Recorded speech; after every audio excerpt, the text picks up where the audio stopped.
Wylie in his book Jesuitism. Before I read to you chapter 20, I would like to invite you for a word of prayer. Our Father in heaven, thank you so much for the freedom, though temporal and threatened. I pray that your spirit will continue to set us free. The spirit of your Son, Jesus Christ, I pray in the name of Christ Jesus. Amen. Wylie wrote, chapter 20. But after all, were the Irish to enjoy the inheritance of their fathers, and their sanguinary piety had proved successful, Gregory had otherwise arranged it. When the best blood of the sons and the stepsons of Ireland had been drained in mutual carnage, says Dr. Phelan, Spain was to seize upon the defenseless prize. New forfeitures were to make provision for a new race of armed colonists, and the Inquisition was to exercise its holy office in vindicating the island of saints from the imputation of heresy.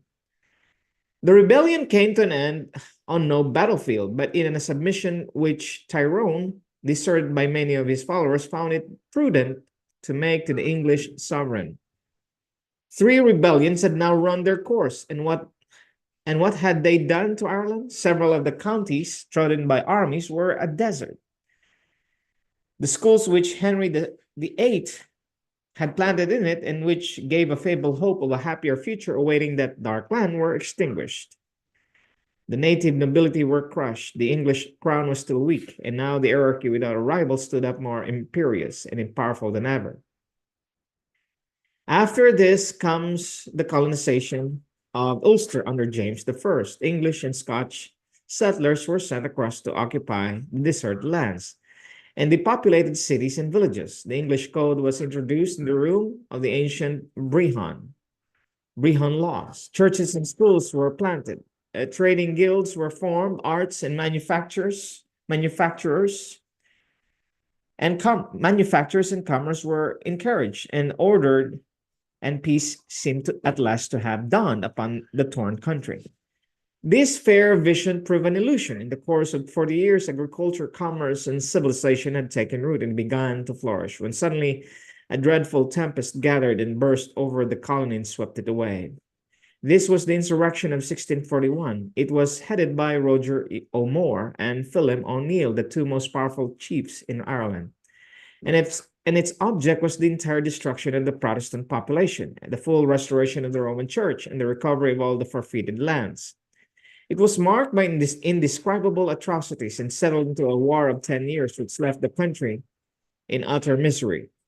The butcheries did not cease till Cromwell presented himself on the scene. The Irish massacre of 1641, in which it is estimated 100,000 Protestants perished, though it has not received the same prominence in history with the Saint Bartholomew of France, attained in actual fact the same magnitude of horror. We are not sure that our readers will have nerve to peruse the extract we here give from Sir John Parsons' history of the massacre, which he compiled from the testimony of eyewitnesses given upon oath. In some parishes, 200 families were murdered and destroyed. Too many, the bloody villains showed so much favor as suddenly to dispatch them. For others, they held a sudden death too easy. They therefore imprisoned some in beastly dungeons full of dirt and mire, and their clapping vaults on their heels suffered them to perish at leisure. Others they barbarously mangled and left languishing on the highways, crying out but for so much mercy as to be delivered out of their pain. Others they buried alive. In Clownies, in the county of Fermanagh, they were 17 persons having been hanged till they were half dead, cast together into a pit, and being covered with a little earth, lay pitifully, sending out most lamentable groans for a long time. Some were deadly wounded, and so hanged upon tenter hooks. Some had ropes tied about their necks, and so drawn through the water. The inhuman monsters hang up women. Sometimes they gave the children to swine. Some the dogs eat, some taken alive out of their mothers' bellies they cast into ditches. Some had their brains knocked out, others were trampled underfoot, some were found in the fields sucking the breasts of their murdered mothers. Others were starved in caves, crying out to their mothers rather than to send them out to be killed by the rebels. Multitudes of men, women, and children were found drowned, cast into ditches, bogs, turfets, the ordinary sepulchre of the British nation. Multitudes were enclosed in houses, which being set on fire, they were most miserably consumed. Some were dragged from sick beds to the place of execution, etc. The tragedy of 1641 did not close the era of Irish conspiracies and crimes. The history of the country since that period has been much what it has before it, a monotonous but melancholy record of gloomy discontent and smothered insurrection, breaking out at short intervals into open rebellion to be followed by the pale specter of famine and the black specter of death. There is one great feature which has characterized all these paroxysms. Whatever was alleged as the provoking grievance, hatred of the Protestant faith, and a wish to effect its extinction in that of its professors was sure to come to the surface in the end and to show itself as the predominant feeling and the real aim of the outbreak. This led to the enactment of what are known as the penal laws. These statutes were framed not as punishment but as safeguards. They were erected as barriers against such terrific exclusion of rancorous and murderous passions as we have witnessed. They were mildness itself compared with the sanguinary deeds they were meant to repress. They deprived him of the effective franchise, they forbade him to practice at law, and they put certain restrictions upon him as regards education and the right of purchasing and holding heritable property. Some few personal annoyances did they subject him to, light indeed compared with those he had been accustomed to inflict on others. Some of these disqualifications may have been unjust. We condemn persecution even of our persecutors. But in the main, they were temperate and for the time necessary provisions against a terrible danger. To term them persecution is simply to abuse language. It is much as if one should cry out against the honest traveler who carries arms of defense on a dangerous road and accuse him of offering insult and violence to the brigand and lies in wait to rob and murder him. If it shall be maintained that these statutes long since repealed had left their stain on the Irish race and their present degradation, we reply that the degradation must be sought for in other causes. History has a comparison or contrast, rather, which is decisive on this point. Put the French Huguenots alongside the Irish Papists and consider the two. The Huguenots were under penal laws indeed. They were burned at the stake. They were tortured and they were massacred. They were slaughtered on the battlefield. Their civil and their religious rights were prescribed. They were hunted on the mountains, chased into exile, and thrown by hundreds and thousands into prison in the galleys. 2 centuries of such treatment could not degrade them or sink them into crime. They maintained the grandeur of their character and the purity of their virtue in the midst of it all. Not only so, but as if purified by the fires through which they passed, they scattered the seeds of Protestantism, of literature, and of art in all the countries of their banishment. Compare this with the condition of the Popish Irish. Look at them in all lands, on the wharves of England, in the cities of America, on the shores of Australia, in whatever quarter of the globe you behold them, they occupy the same low point in the moral and social scale. They were hewers of wood, drawers of water, and the rest of mankind. And this brings us to the point.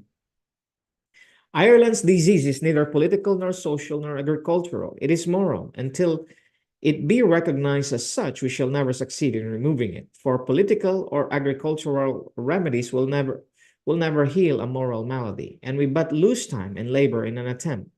All things, as we have already said, are wrong in Ireland, but one thing is wrong, and that one thing is man, and that in that ruined country is the greatest, the most melancholy ruin. If we can explain this ruin, we shall be able to explain all the rest, and we shall wonder no longer over the mysterious wreck of a country which nature has blessed with a soil more fertile and a climate more genial than she has given to her sister island of Britain.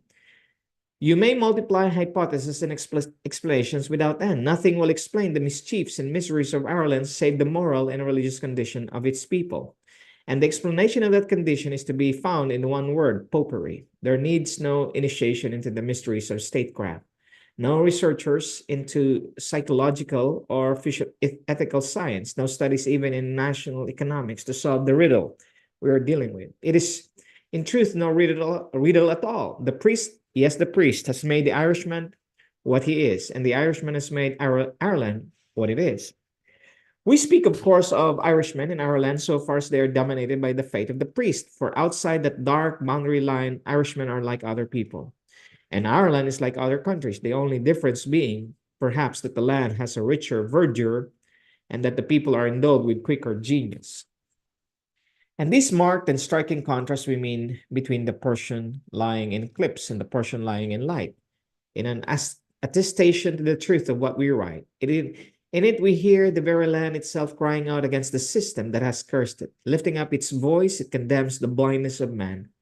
The Irish earth groans to be delivered from the yoke which Adrian IV bound upon it.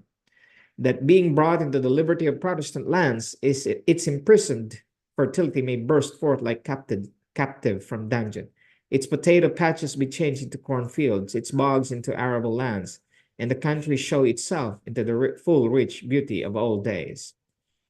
We return to the one grand fountain of evil, the wellspring of 7 centuries of woes. The priest has touched the Irishman with his torpedo finger and changed him into a being without conscience, without intelligence, without liberty. All his powers were benumbed. His activities are frozen at their source. Place him upon a patch of earth and say to him, this acre of land or these half-dozen acres are yours. The man so malignantly transformed is more helpless than the animal. The latter has instinct to direct it. Turn the ox and the pig loose. They will set about searching for their food and will continue the search day after day, fattening and prospering and happy up to the measure of their animal capacities. But the man has not instinct to guide and prompt him, and reason the priest has robbed him of. He has no forethought, no energy, for you cannot give to a slave the resource and the conscious dignity of a free man. His spirit is dead. The spring within has not power enough to put the body in action and keep it in action. The rust of indolence and sloth gathers on him. Day by day, that incrustation grows thicker. The mold of neglect spreads over all things around him, and he has not forethought to do the work proper to do to the season. The season passes on and is lost.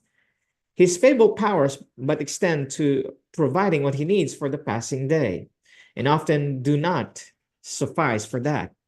He is overtaken and crushed by evils which he did not foresee, and for which he had made no provision. His lot is in reality less inviolable than that of the pig with which he keeps house. For while it is abroad regaling itself after its own kind, its owner was with higher wants, which he knows not how to satisfy, lies down discontented and unhappy, to sleep in his rags and enjoy a brief respite from the evil conditions that environ him. Such is the individual Irishman. Instead of one, let us take 5 million, such all automatons, with some rare exceptions, with no ideas, feelings, and purposes, save what the priest has inspired them with. You have the evil repeated and repeated till it becomes overwhelming. You have the Ireland of the past 7 centuries, the Ireland of the present hour. But if it be a fact that the ruin of Ireland begins with man, what can be more obvious than the reformation of Ireland must also begin with man? Let every unfairness, every injustice be removed. Let everything be done to ameliorate the lot of the Irish people. Let the land laws be reformed. Let industries and trades be encouraged. But when all has been done, the real reformation of Ireland is still to begin. It is not more land that the Irishman needs. It is more industry, skill, to cultivate the land he already possesses. If instead of this little island of Ireland, you should gift him with the whole American continent and make him sole proprietor of all the spacious realms that lie between the Atlantic and the Pacific, leaving him the same being, what would he make of this vast and rich possession? He would make another Ireland of it. His new home would differ from his old only in the larger scale of its indolence and filth, and in process of time of its suffering and crime. What then is to be done? We have a remedy to propose, but it is by far too simple to find favor in the eyes of our politicians and our philosophers. Putting a Bible into the hands of an Indian prince, our queen is said to have accompanied the gift of the words, "This is the source of England's greatness." Is this a truth? And do we have And do we believe it? Then gave a free Bible and a free school to every family in Ireland. And let us take good care that no priest shall have it in his power to nullify the gift by placing the fetter of anathema upon the Bible and the seal of interdict upon the school. Till we do this, we are but pouring the resources of our legislation, of our philanthropy, and of our money into a bottomless pit. But it is said it's not the priesthood but the land league that is the author of the present Irish disturbance. So might it have been said of almost every outbreak which has ever occurred in Ireland. Rome is the first fruit, is the fruitful mother, of mongrel in societies which she sends into the world under different names. Her spawn in Ireland is variously known as White Boyism, Ribbonism, Fenianism, and Lowland Leaguism, all forming in fact but one society. Let us take the Land League. Observe the numerous links between it and the church. Its ostensible leader, no doubt, is a Protestant. The convenience of this for the priesthood it is not difficult to see. But with the exception of Mr. Parnell, every man of the Land League party in the House of Commons, one indescribable excepted, is a Romanist. It is the member of the Popish Church that form those overwhelming land meetings that take place almost every week. Who do we find in the chair? Very frequently a Roman Catholic priest. We do find them beside him on the platform. A Roman Catholic priest from whom had come some of the most inflammatory speeches, from Roman Catholic priest from whom had come letters addressed to the promoters of the Land League approving of the object. From Roman Catholicism bishops, the Universe, a Popish journal, 7th December 1880, says Ireland was the scene last Sunday of a large number of land meetings. At almost all these meetings, a priest was in the chair, and at all several priests were present on the platform. At a meeting at Claremore's, the Reverend M. Corvert urged the people to remember that they themselves had every right entitled to the land. At a meeting 16th August at Lenine, not far from the residence of Lord Montmorris, a letter was read from Reverend R. Rannigan, Roman Catholic curate at Chiefden, in which he stated, "I need hardly say that I wish you may have a most successful meeting, which means that you will have fixed your determination on the destruction of landlordism, good or bad." The following is conclusive as regards the power of the priest to repress these crimes if they choose to exert it. It is reported in the Weekly Register. Lord Grenard owns some property in the country of Longford, in which were settled some tenants, whom he wished to eject. The bailiffs sent to serve the process of ejectment were met by about 3,000 persons, armed with scythes, pitchforks, and other like rude weapons. The magistrate, though accompanied with a body of police, withdrew. Next day, he returned with a large body of cavalry in addition to the police. This did not overawe the mob. The parish priest was sent for. What neither police nor military could do, the priest effected. He advised the mob to submit to the law. It obeyed, and the writs were served. Lord Grenard is a Roman Catholic. But the most conclusive proof of all that we ought this Irish agitation to Roman Catholicism is the perfect agreement between what has been these years past the teaching of the priesthood and what is now the demand of the Irish agitators. The two things, in fact, are identical. The priest, as shown in the immediately preceding chapter, had been systematically indoctrinating the people in the idea that the land of Ireland is theirs. And now we have the inevitable outcome in the cry raised at the land meetings for the instant and conditional restoration of it. It is the interest of the priesthood that the misery and lawlessness of Ireland should be cured. Its continuance is a first necessity for the priests in their church at this hour. Order and intelligence could not be introduced into Ireland without uprooting its popery, but Ireland is the foothold from which Rome attacks the Protestantism of Great Britain, and through Great Britain, the Protestantism of the world. The loss of its popery would weaken Rome along her whole line. At the former era, when Rome was seeking to stimulate the war propensities of the Irish chieftains, she discovered among her other treasure an ancient prophecy linking the faith of the Roman Church and the faith of Irish popery curiously together. In 1543, the Bishop of Meath, in the name of the Council of the Cardinals, wrote thus to his son O'Neill, "Thou and thy fathers were ever faithful to the Mother Church of Rome. His Holiness Paul, the present Pope, and his Council of Holy Fathers have lately found an ancient prophecy of one Saint Lazarianos, an Irish Archbishop of Cashel, It saith that the Church of Rome shall surely fall when the Catholic faith is once overthrown in Ireland. It would be curious indeed if it should be found that the Bishop of Minsk and his random vaticinations had hit upon the truth, and that the forgery of the 16th century had become the accomplished fact of the 19th or some following century. Had the three nations been united in one faith, as they would have been had England done its duty by Ireland, the fabric of the British power would have stood up in the midst of the earth, a pillar strong enough to sustain the order of the world, and a pharos lofty enough to enlighten it. May we indulge a moment our fancy in contemplating the vision? We see Britain going forth in her circuit among the nations. She is clothed with magnificence as with a garment. On her head is the diadem of glorious sovereignty. She carries in her right hand the lamp of light to chase away the night. She holds in her left the sword of law to plant order and liberty. Her coming is like the rising of the morning star. As she passes onward, letters and arts spring up around her steps. The fetters of the enslaved fall off, and the bowed down arise and stand erect. Wiser than Greece, stronger than Rome, she opens to the nations the gates of a blissful and glorious age. We lift our eyes from this dazzling vision to fix them on a struggling, if not dissolving empire. Disasters and humiliations darken the horizon all around, and insurrection rears its head at the center. British Protestantism has been conducting a series of retreats during the past half century, and Romanism during the same period has been achieving a series of advances. It has won one stronghold after another and holds them in pledge of the final victory. There remains but one other stronghold to be won, and when that has gained, the victory will be complete. This is what one remaining stronghold. It is the throne. The Romanists will never rest till the statute of the Protestant succession has been repealed. This great war can have no termination, but that at the center of our empire, at the foot of our throne, shall British liberty or Roman tyranny set upon it. That will be the question. And the nearer it comes to this, the strife, so far from subsiding, as many hope, will become the more obstinate and bitter. When it has come to this, then will come the supreme hour of our empire. And if British liberty is to be saved, it will have to be saved by the sword.